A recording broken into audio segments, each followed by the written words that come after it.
नमस्कार. आता आपण या व्हिडिओमध्ये जीवनसत्वे विटॅमिन्स काय आहेत ते आपण पाहू.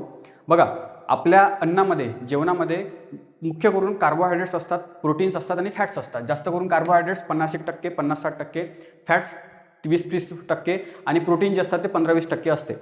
परंतु याच्या व्यतिरिक्त आपल्या जेवणामध्ये आपल्या अन्नामध्ये विटॅमिन्स आणि मिनरल्स ह्या दोन गोष्टी असल्या पाहिजेत.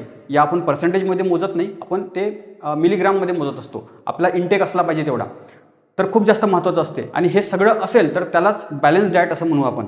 ठीक आहे, संतुलित आहार, पौष्टिक आहार असं म्हणू. ठीक आहे. आता बघा, जीवनसत्वे मुख्य करून 6 प्रकारची आहेत. जीवनसत्व vitamin A, B, C, D, E आणि के.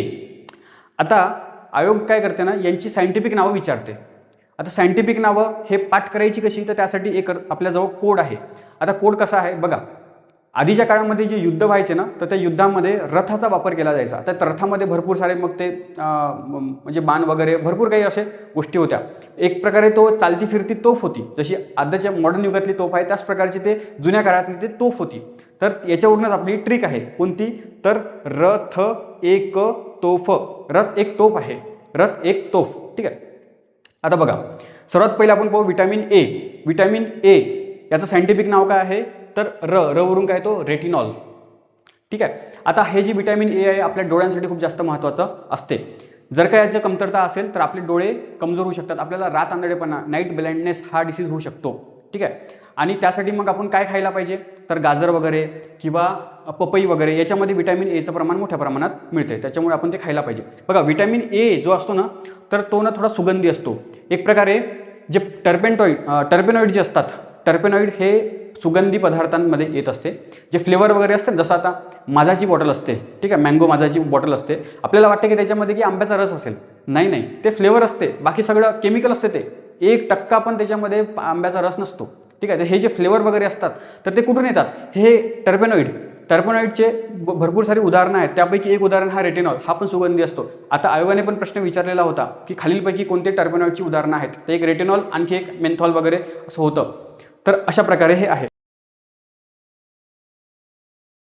दुसरा आहे विटॅमिन बी. आता विटॅमिन बी हा एकटा नाही आहे, हे 8 विटॅमिनचा ग्रुप आहे. विटॅमिन बी कॉम्प्लेक्स त्याला म्हणतो, आपण पुढे पाहणार आहोत. इथे विटॅमिन बी 1 आपण पाहतोय. विटॅमिन बी 1चं सायंटिफिक नाव काय आहे, थवरून काय तो थायमिन. विटॅमिन बीचं मेन काम काय आहे, तर आपल्या शरीरामध्ये ऊर्जा तयार करणे. आलं लक्षात.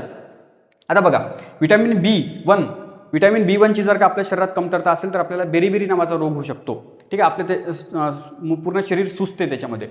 तर मग हे नको व्हायला, त्यासाठी मग आपण हे विटॅमिन बी जे असतो ते डाळीमध्ये, कडधान्यामध्ये, प्रत्येकच गोष्टीमध्ये विटॅमिन असते तेवाला. कारण विटॅमिन फक्त बीच नाही आहे, ते विटॅमिन B1, B2, B3 चे 8 प्रकारचे विटॅमिन आहेत. ते प्रत्येकच गोष्टीमध्ये हे विटॅमिन आपल्याला भेटू शकते. त्याच्यानंतर विटॅमिन सी, याचं सायंटिफिक नाव काय आहे, ए वरून येणार, अस्कॉर्बिक ॲसिड. ठीक आहे. हे आंबट पदार्थांमध्ये असतं. जसं आंबट काय आहे, संत्री, त्याच्यानंतर आपला पेरू, त्यानंतर लिंबू.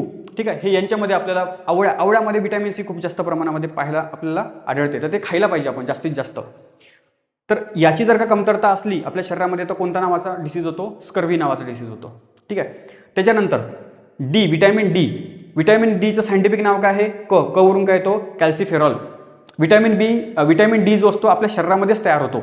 परंतु त्यासाठी आपल्याला पाहिजे सूर्यप्रकाश. सकाळची ऊन जी असते ना, ती खूप जास्त महत्त्वाची असते विटॅमिन डी तयार करण्यासाठी. आणि विटॅमिन डी काय करते, तर विटॅमिन डी आपल्या हाडांना मजबूत करत असते. ज्या प्रकारे आता विटॅमिन सी काय करत असते, तर आपली रोगप्रतिकार शक्ती वाढवत असते. ठीक आहे. त्याचप्रकारे विटॅमिन डी जे असते ते आपल्या हाडांना मजबूत करत असते. जर का विटॅमिन डीची आपल्या शरीरामध्ये कमतरता राहिली तर आपले हाडं कमजोर होते. तो जो डिसीज असतो त्या डिसीजला मुळदूस, रिकेट्स, इंग्लिशमध्ये रिकेट्स नाव आहे त्याचं. तर हा डिसीज आपल्याला रोग होऊ शकतो. ठीक आहे. आता त्याच्यानंतर येतो विटॅमिन ई. आता विटॅमिन ई जो असतो तो आपल्या त्वचेसाठी जास्त महत्त्वाचा असतो. विटॅमिन ईचं सायंटिफिक नाव काय आहे, वरून काय येणार, tocopherol.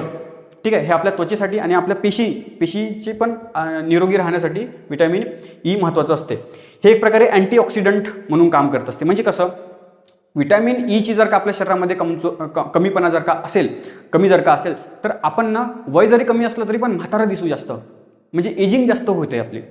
Vitamin E anti ageing म्हणून काम करतो, अँटीऑक्सिडंट म्हणून काम करत असतो तो. जास्तीत जास्त आपल्या प्रमाणामध्ये शरीरामध्ये ई जर का असेल ना तर आपण थोडं तंदुरुस्त, जवान दिसू. ठीक आहे. त्यासाठी म्हणून स्किन वगैरे अशी चांगली राहण्यासाठी विटॅमिन ईचा वापर केला जातो. आणि जर का विटॅमिन ई कमी असेल तर इन्फर्टिलिटी, महिलांमध्ये इन्फर्टिलिटी पण येऊ शकते आणि एजिंग पण खूप लवकर आपली वाढू शकते. मग त्यासाठी मग आपण विटॅमिन ई कुठून मिळतो आपल्याला, तर बदाम, शेंगदाणे याच्यापासून आपल्याला विटॅमिन ई, तेलकट थोडासा तेल म्हणजे तेलकट प्रकारचा हा आहे. त्याच्यानंतर येतो सर्वात शेवटी केचं सायंटिफिक नाव काय आहे, एफ वरून काय तो फायलोक्विनॉन. आता हा जो के जो असतो, हा हाडांना मजबूत करण्याचं काम, हा पण हाडांना मजबूत करण्याचं काम करतो आणि रक्त गोठवण्याचं काम करतो. विटॅमिन के लक्षात असू द्या, विटॅमिन के हा रक्त गोठवण्याचं काम करत असतो. याची जर का आपल्या शरीरामध्ये कमतरता असेल तर ॲनिमिया नावाचा, रक्तक्षय नावाचा रोग होऊ शकतो. आणि कुठून मिळतो हा, तर हिरव्या पालेभाज्या याच्यापासून आपल्याला मिळते.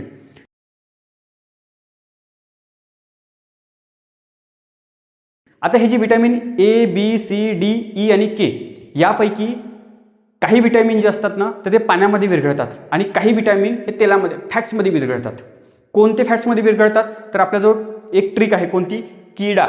ठीक आहे, KEDA हे जे विटॅमिन आहे तर ते फॅट सोल्युबल आहेत आणि उरलेले बी आणि सी हे पाण्यात विरघळणारे वॉटर सोल्युबल आहेत.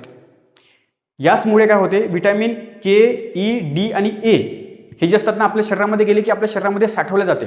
परंतु बी आणि सी पाण्यामध्ये विरघळल्यामुळे ते लघवीवाटे आपल्या शरीरामधून बाहेर निघत राहते, रोज बाहेर निघत राहते. त्याच्यामुळे त्याची कमतरता लवकर भासते. त्याच्यामुळे बी आणि सी हे आपल्या शरीरामध्ये गेलंच पाहिजे, रोज काही ना काही गेलंच पाहिजे. नाहीतर मग काय होईल, विटॅमिन बीची जर का कमतरता राहिली तर आपल्या शरीरामध्ये ऊर्जा तयार करण्याचं काम हे स्लो होऊन जाईल.